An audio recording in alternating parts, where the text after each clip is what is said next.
Monte MacGregor joins me now, criminal defense lawyer. Monte, appreciate your time as always. Thanks, Angie. So day two of these victim impact statements, extremely difficult, of course, to hear, but very critical for the community and for family and friends to be able to say their part. It is not going to have a major impact, I understand, on the sentencing, but regardless, there is a great deal of significance to what we're hearing from these people. Yes, that's correct. It's important that our criminal justice system takes into account victims of crimes, and this is the effort that they make to do it. It's a statutory requirement under the criminal code to allow people that may have been impacted by the offense to have their voice heard, to demonstrate how much this has impacted and changed their lives in such a negative way. And it's important to note that that doesn't just include direct family members. It can include members of the community, and in this instance, of course, the Islamic community, to allow them to voice their concerns. But you're correct. It doesn't impact the sentence at all, frankly, because in this instance, they're mandatory sentences, life sentences that Mr. Veltman will receive for the murder convictions that he received. And the attempted murder conviction, frankly, you could argue a sentence over it, Angie, but the reality is it's so tantamount to murder that it virtually is a life sentence as well. With that being said, then, what are you going to be watching for from the judge when that sentencing does come down? There are a number of factors, number of layers as well to this case. So what are you going to be watching for? Well, I think Justice Pomerantz is an exceptional trial judge, very experienced. I think what you'll see is her try to, there are principles of sentencing that apply in the criminal code when someone is to receive a sentence.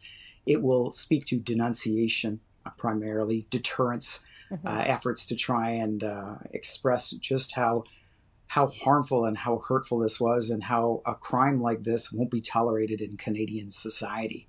The only real long-term question is whether or not he's got any chance for rehabilitation. It's important, of course, that he won't be capable of asking to be released from custody for 25 years from the day with which he was arrested. And all of these victim impact statements, what the judge says at the time and how Mr. Veltman does in custody, is what will make that determination way down the road 25 years from now. And so this will not be forgotten. And that's why the hearing does have significant I was going to ask you about the parole eligibility side of this when we're looking at life sentencing here, because we know it has hit a lot of victims and families hard when they're dealing with past cases here. There is also the terrorism aspect to this as to whether or not the judge will rule that there is a terror-related aspect to the attack. What can you tell us about that? I think that's extremely likely to occur. I'd be shocked if Justice Pomerantz doesn't find that it was a terrorist act.